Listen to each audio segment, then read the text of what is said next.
La divine volonté, pas à pas, par Safia, petite épouse de l'Esprit Saint. La Reine du Ciel, dans le royaume de la volonté divine, à Luisa Picaretta.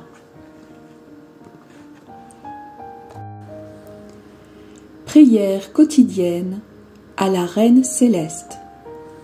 Au nom du Père qui m'a créé, et du Fils qui m'a racheté, et du Saint-Esprit qui me sanctifie. Amen. Fiat voluntas tua. Reine immaculée, ô céleste maman, en ce mois qui t'est consacré, je me place sur tes genoux maternels, m'abandonnant entre tes bras comme ton enfant chéri, et te demandant avec véhémence la plus grande de toutes les grâces, celle que tu m'admettes à vivre dans le royaume de la divine volonté. Sainte Maman, toi qui es la reine de ce royaume, permets que je vive en tant que ton enfant, que ce royaume soit rempli de tes enfants. Je me confie à toi afin que tu y guides mes pas et que, soutenu par ta main maternelle, tout mon être vive constamment dans la divine volonté. Tu seras ma maman. À toi, ma maman, je confie ma volonté pour que tu l'échanges contre celle de Dieu et qu'ainsi je sois assurée de ne jamais quitter cette divine volonté. Je te prie de m'éclairer afin que je comprenne bien ce qu'est la divine volonté. Amen. Je te salue Marie très pure, conçue sans péché. Le Seigneur est avec toi. Tu es bénie entre toutes les femmes, et Jésus, le fruit de tes entrailles, est béni. Sainte Marie, Mère de Dieu, co-rédemptrice du monde, Mère et Reine de la divine volonté, Immaculée Conception, Mère des vivants et de l'Église, prie pour nous pécheurs de toutes les générations, et veuille répandre l'effet de grâce de ta flamme d'amour à toute l'humanité, maintenant et à l'heure de notre mort. Amen. 4e jour. Le 4e pas fait par la divine volonté en la Reine du Ciel. L'épreuve. L'âme à sa Reine Immaculée. Ma chère maman du ciel, je viens de nouveau sur tes genoux maternels. Rempli du désir d'entendre tes merveilleuses leçons, mon cœur palpite d'amour. Prends-moi dans tes bras, où je vivrai des moments paradisiaques. Je me sens si heureuse. Oh, comme j'aime entendre ta voix. Une vie nouvelle descend dans mon cœur. Parle-moi, et je te promets de mettre en pratique tes enseignements. Leçon de la Reine du Ciel. Mon enfant, si tu savais à quel point j'aime te presser sur mon cœur maternel, en te faisant entendre les secrets de la divine volonté. Ton ardent désir de m'entendre n'est autre que l'écho de mon propre désir de te confier les secrets de mon cœur et te raconter ce que la divine volonté a accompli en moi. Enfant de mon cœur, prête-moi bien attention. Mon cœur de maman veut te confier des secrets qui n'ont encore été révélés à personne sur la terre, parce que le temps prévu par Dieu n'était pas encore venu. Voulant gratifier les créatures de grâces surprenantes non accordées jusqu'à présent, Dieu désire faire connaître aux âmes les splendeurs de sa divine volonté, ainsi que les merveilles qu'elle peut accomplir dans les âmes, si celle-ci accepte de vivre en elle. Dieu veut me proposer à tous comme modèle, moi qui ai eu l'honneur de vivre ma vie tout entière dans la divine volonté.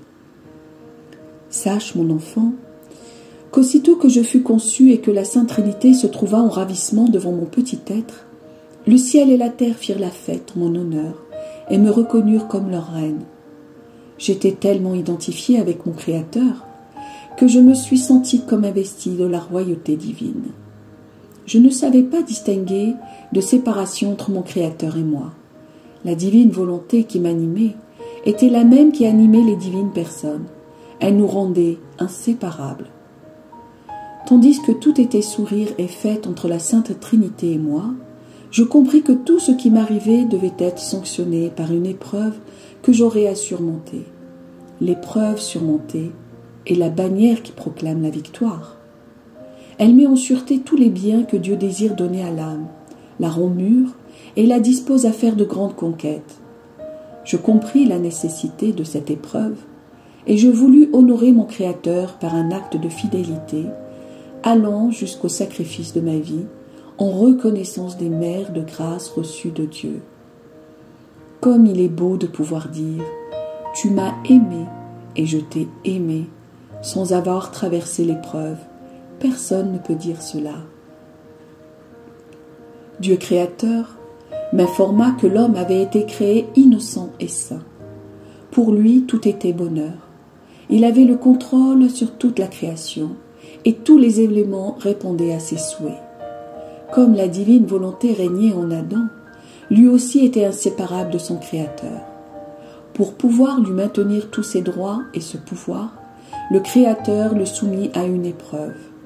Il lui demanda de ne pas toucher à l'un des fruits se trouvant dans le paradis terrestre. Cette épreuve allait confirmer son innocence, sa sainteté et sa fidélité. Mais Adam a échoué le test. N'ayant pas été loyal, Dieu ne pouvait pas lui faire confiance. C'est ainsi qu'il perdit sa royauté, son innocence et sa félicité. Par son refus, il mit toute la création son dessus-dessous. En percevant en Adam et en toute sa descendance la grave méchanceté de la volonté humaine, moi, ta céleste maman, à peine conçue, j'ai pleuré amèrement sur l'homme déchu. Par la suite, la divine volonté me demanda comme épreuve de lui céder ma volonté humaine. Elle me dit « Je ne te demande pas comme à Adam de me concéder un fruit. Non et non. Ce que je te demande, c'est ta propre volonté.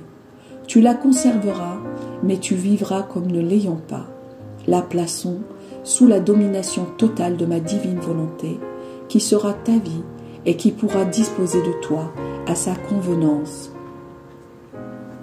C'est en me demandant ce don total de ma volonté, et en attendant que je prononce mon fiat comme preuve d'acceptation, que la divine volonté fit son 4e pas dans mon âme.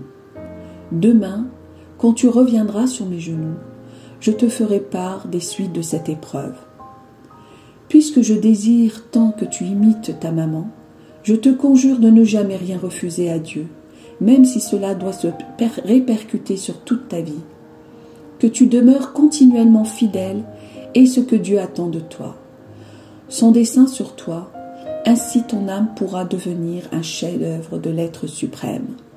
L'épreuve surmontée est comme la matière première déposée entre les mains divines pour qu'il puisse agir dans l'âme. Dieu ne sait que faire de ceux qui sont infidèles.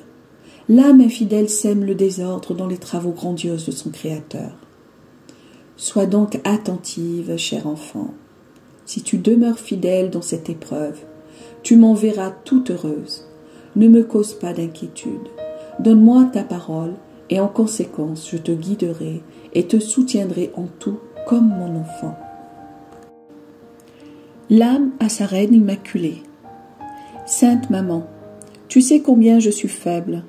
Cependant, tes bienfaits maternels font monter tellement de confiance en moi que j'espère tout de toi et qu'avec toi je me sens en sécurité. Je dépose dans tes mains maternelles les épreuves que Dieu désire me donner, en espérant que tu me donneras les grâces nécessaires pour m'empêcher de ruiner le plan divin sur moi. Petite pratique. Pour m'honorer aujourd'hui, tu viendras 3 fois sur mes genoux maternels et me confieras toutes les souffrances de ton âme et de ton corps. Tu les confieras totalement à ta maman. Elle les bénira pour infuser en toi la force, la lumière et les grâces nécessaires. Oraison jaculatoire. Ô céleste maman, prends-moi dans tes bras et inscris dans mon cœur Fiat, Fiat, Fiat. Amen. Fiat voluntas tua.